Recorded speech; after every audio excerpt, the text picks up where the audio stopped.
Last week, we literally went scene by scene through 365 days to illuminate the almost 40 examples of the toxic dynamic between Massimo, who is a sexual and victimized narcissist, and Laura, who is a sexually repressed codependent. So if you haven't already watched part 1, just follow the link in this video's description to do so. But today, we're covering the 19 counts of swayed consent or violated consent, as seen in 365 days.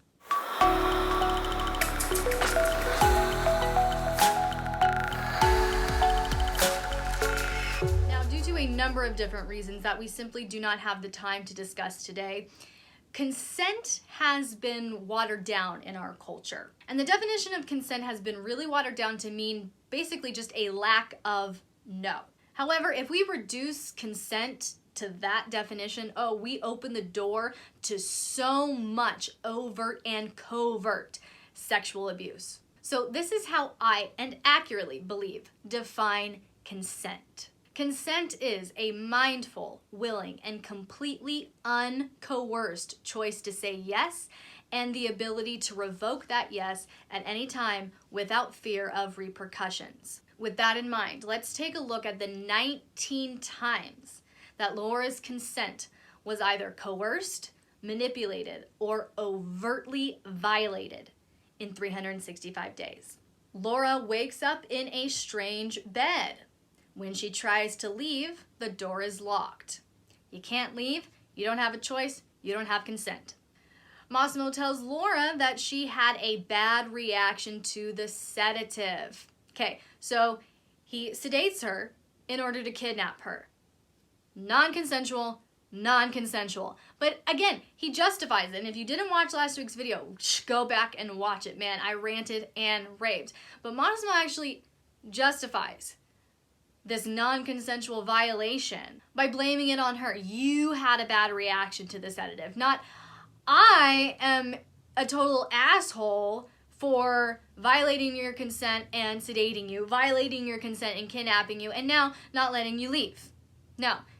She had a bad reaction to the sedative. Either way, definitely non-consensual.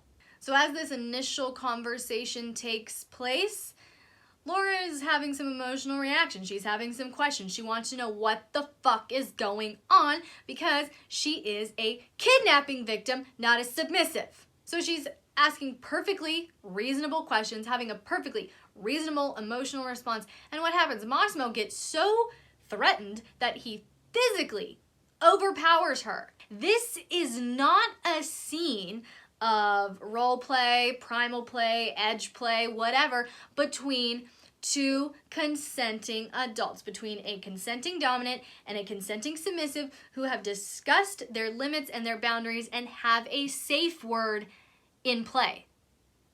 None of that applies here.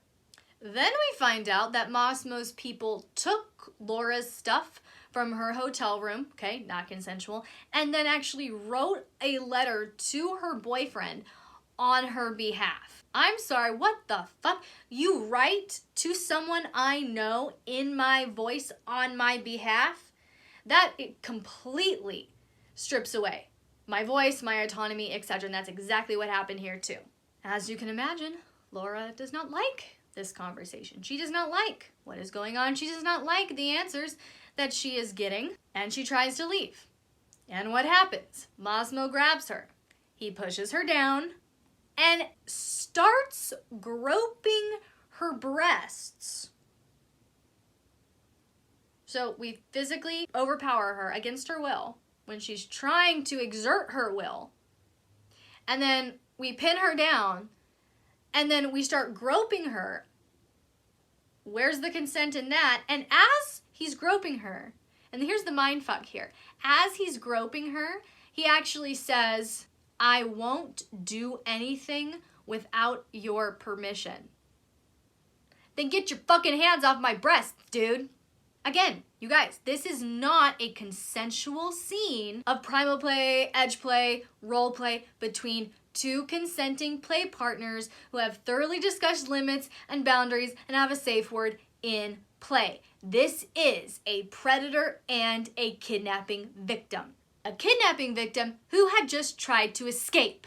Now, I think they do this a couple of times in this conversation. She tries to leave, he pins her down. She tries to leave, he pins her down. And one of those times, as he's pinning Laura down, he says, "I'm not used to tolerating disobedience." Now, I bring this up not as a direct, explicit, overt consent violation, but really pay attention to the narrative shift here. Think about this in terms of emotional manipulation, okay? Think about what he just said. I'm not used to tolerating disobedience. What did she do? Try to exert her autonomy and set boundaries. He views autonomy and boundaries as disobedience. If you are in a relationship with someone who views autonomy and boundaries as disobedience, you do not have consent. Again, she tries to run away, and this time he gets more physically violent with her and actually grabs her and picks her up so her feet are dangling off of the floor and shoves her against a stone wall. Bitch. Oh, how many times do I have to say this? If you are into some aggression and some edge play and some primal play, and you like to be fucking manhandled and you like it rough with your consensual partner who you trust, great. Go for it.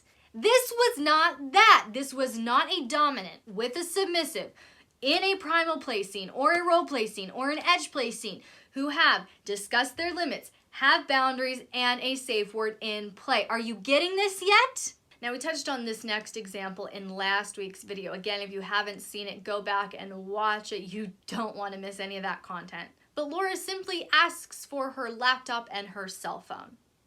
Totally, perfectly reasonable desires. Well within her rights as a submissive, as an autonomous human being, not as a kidnapping victim. And again, we talked about this last week, but Massimo actually says, nope, can't have it. I'll let you have it when it's the right time. Again, she has no choice here. She has no choice to get free. Unless it's with Massimo. He actually presents Laura with a trip out of the country. Now, she does not want this. She vehemently does not want this. She makes this very clear. Verbally, the decibel level of her verbal communication, her body language, her tone, everything. No, I'm not going out of the country. That is my line. That is my boundary. What does Massimo say? That wasn't an offer. It was an order. No choice.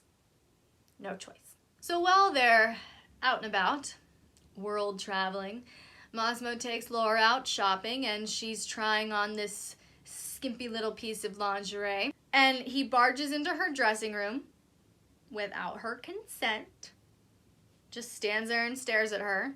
She tells him, get out, leave, or else. She clearly doesn't like it. And what does Massimo say? Or else what? I ordered it, so I get to decide when I see it. Little bitch needs to be gagged, I swear. Here's the justification. Money. And that's why I define consent as completely uncoerced. If your choice to say yes can be influenced by a high influx of money, okay, you may be feeling like I'm doing it for money and therefore I'm getting empowered, but it is still a violation of your consent. Would you do it if that money wasn't there? If the answer is no, then your consent is being violated, and that's exactly what we see here. Same reason why everyone was saying if 50 Shades of Grey had taken place in a trailer park, it would never have garnered the popularity it would have. I can say the same thing here. If this boy didn't live in a fucking Sicilian villa, you really think that this would have been tolerated? No. Financial coercion swayed consent. So Laura tries to push back and throws the piece of lingerie at him as she's stomping out of the store, and she tries to run away. Goes and seeks some police officers. Hey, can you help me? I've been kidnapped. She is identifying herself as a kidnapping victim, even though y'all may not, okay? She is a kidnapping victim. She is not a submissive, and she is trying to run away. But because Massimo has bought them off, he shows up, they leave, and Massimo actually has the audacity to tell Laura that you are making this situation difficult and that she just needs to, quote, accept the adventure. He sedated her. He kidnapped her. He's keeping her against her will. Why does she have to behave any fucking way but then how she feels? But again, with a narcissist, any emotion but happy compliance is considered you being difficult, you being domineering, you being disobedient.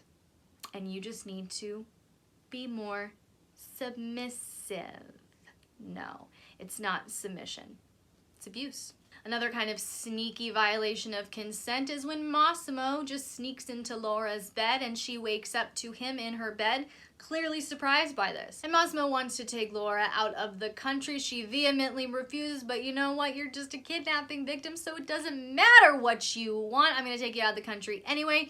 And Massimo's bodyguard actually has to physically hoist Laura over his shoulder to get her on the airplane because she's literally screaming. And he just stands there.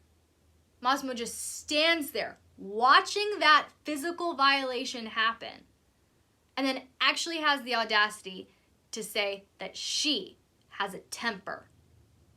Oh, the airplane. God, she's tied up. She can't physically resist, and he just gropes and literally molests her, unbuttons her pants, puts his hand down and molests her with a group of strange men in the back.